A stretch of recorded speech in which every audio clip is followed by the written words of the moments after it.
Menstrual bleeding के time पे बड़े बड़े ब्लड क्लॉट्स पास होते हैं? क्या आपकी ब्लीडिंग 8 दिन से ज़्यादा रहती है? क्या आपको प्रतिदिन 8-10 से पैड से ज़्यादा यूज़ करने पड़ते हैं? या फिर आपको रात में उठ उठ के देखना पड़ता है कि कहीं आपके कपड़े तो नहीं स्टेन हो रहे?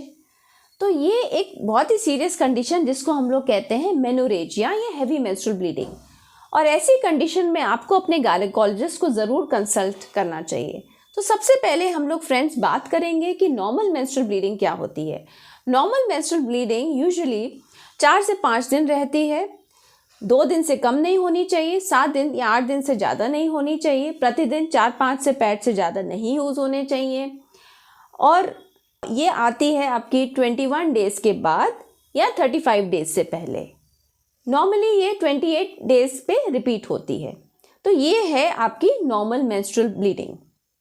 अगर ये ब्लीडिंग आपकी जल्दी जल्दी आ रही है यानी 21 डेज़ से पहले आ रही है या 35 डेज़ के बाद आ रही है, तो ऐसी कंडीशन में इसको हम लोग कहते हैं एबनॉर्मल यूट्राइन ब्लीडिंग। और अगर ये ब्लीडिंग आपकी 2 दिन से कम रह रही है या 8 दिन से ज़्यादा रह रही है, तब भी ये एबनॉर्मल यूट्राइन ब्लीडिंग है।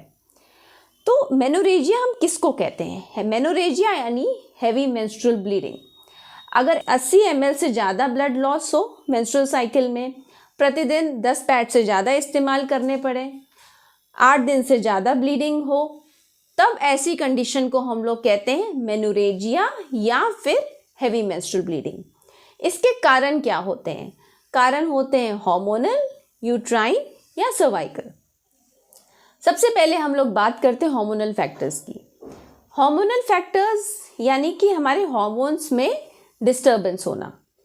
ये यूजुअली होता है जब कोई लड़की मेनार्की अटेन करती, यानी कि जब उसको पीरियड स्टार्ट होता है, जो कि 10 से 13 साल की उम्र के बीच में। उस टाइम कुछ लड़कियों को कई 2-2 महीने पे पीरियड आए या 3-3 महीने पे पीरियड आए, और कुछ लड़कियों को 15-15 दिन पे पीरियड आता है, और कईयों को इतना हैवी पीरियड आता है कि उनको डॉक्टर के पास जाना पड़ता है। तो ऐसी कंडीशन को हम लोग कहते हैं प्यूबर्टी मेनोरेजिया। और सेम कंडीशन रिपीट होती है जब पीरियड्स बंद होने का समय आता है, पेरीमेनोपॉज के टाइम पे, यानी 45 ईयर्स के आसपास। तब भी पीरियड जल्दी जल्दी आने लग जाते हैं और बहुत हैवी आते हैं। तो यूजुअली ये मेडिसिन से मैनेज हो जाता है। और दूसरा कारण है थायराइड। T3 T4 लेवल्स अगर कम हो गए, TSH लेवल्स ज़्यादा हो गए, जिसको हम लोग हाइपोथायराइडिज्म कहते हैं, उस कंडीशन में भी ब्लीडिंग बहुत हैवी आती है। या पेशेंट कोई मेडिसिन ले रही है खून पतला करने की, ऐसी कंडीशन में भी ब्लीडिंग हैवी हो सकती है। या पेशेंट को ऐसी कोई बीमारी है, खून की बीमारी है, जिसमें उसके जो कोएगुलेंट फैक्टर्स हैं वो कम है, यानी कि उसके खून के जमने की क्षमता कम है, तो ऐसी कंडीशन में भी ब्लीडिंग ज़्यादा होती है। या कुछ पेशेंट्स जो लोग OCPs पे होती हैं, उन लोगों को भी ब्लीडिंग हैवी हो सकती है।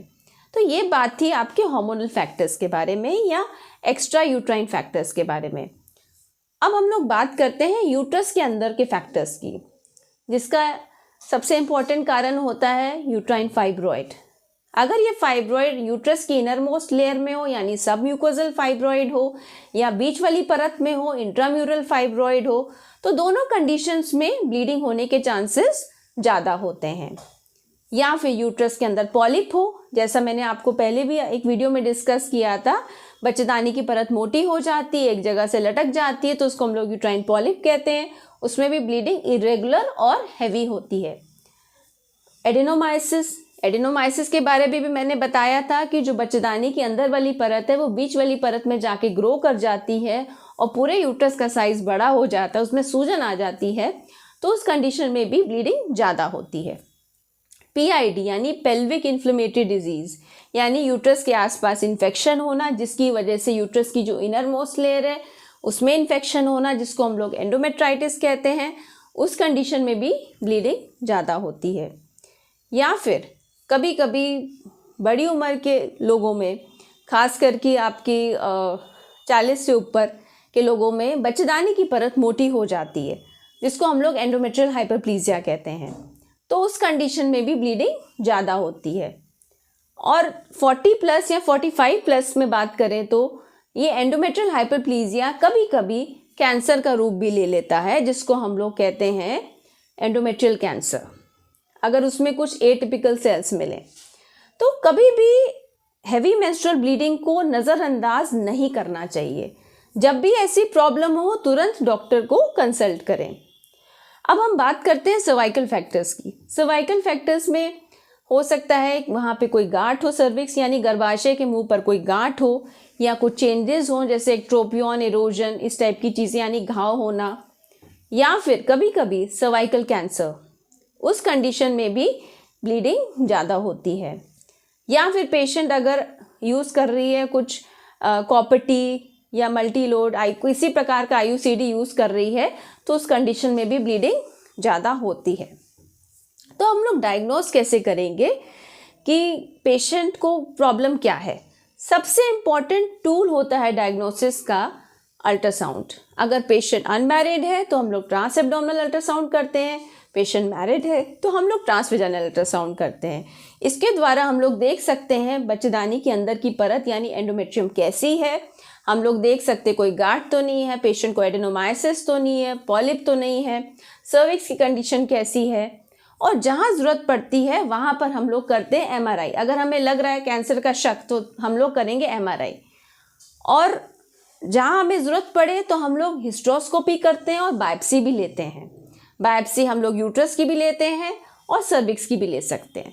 सर्विक्स के लिए एक इम्पॉर्टेंट बात हम बताना चाहेंगे कि वैसे तो हर महिला को हर 3 साल पे पैप्समियर या LBC कराना चाहिए जो सेक्सुअली एक्टिव है, और जिनको हम लोग जहाँ पे सस्पिशन होता है किसी भी खराब बीमारी यानी कैंसर का, वहाँ पे हम लोग कॉल्पोस्कोपी भी करते हैं अगर पेशेंट को रिस्पॉन्स नहीं मिलता है, और जहाँ ज़रूरत पड़े वहाँ पे हम लोग बायोप्सी भी करते हैं।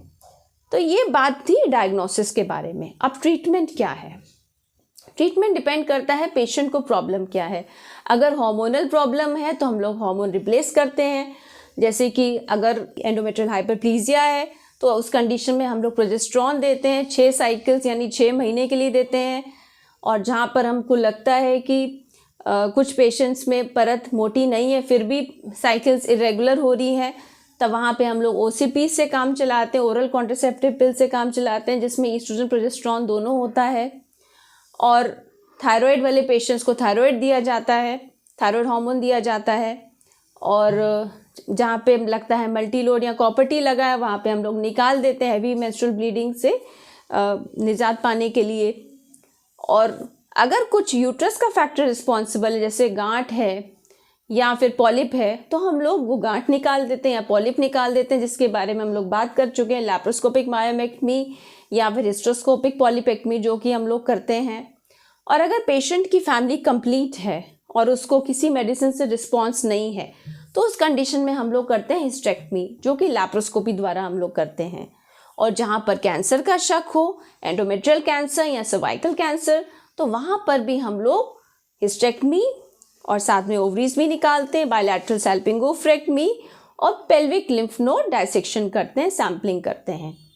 उसके बाद फिर हम लोग डिसाइड करते हैं कि इनकी क्या होना है, कीमोथेरेपी होना है कि रेडियोथेरेपी होना है। तो है तो बहुत छोटी चीज़ हैवी मेंस्ट्रुअल ब्लीडिंग, लेकिन कभी कभी इसका कारण बहुत सीरियस भी हो सकता है। तो कभी भी आप इस चीज़ को नज़रअंदाज बिल्कुल ना करें। जब भी कोई ऐसी दिक्कत हो तुरंत डॉक्टर को कंसल्ट करें, डायग्नोसिस करवाएं और इसका ट्रीटमेंट लें। इसके बारे में आपको कोई भी क्वेरी हो तो हमारे कमेंट बॉक्स पे ज़रूर डालिए। Thank you so much.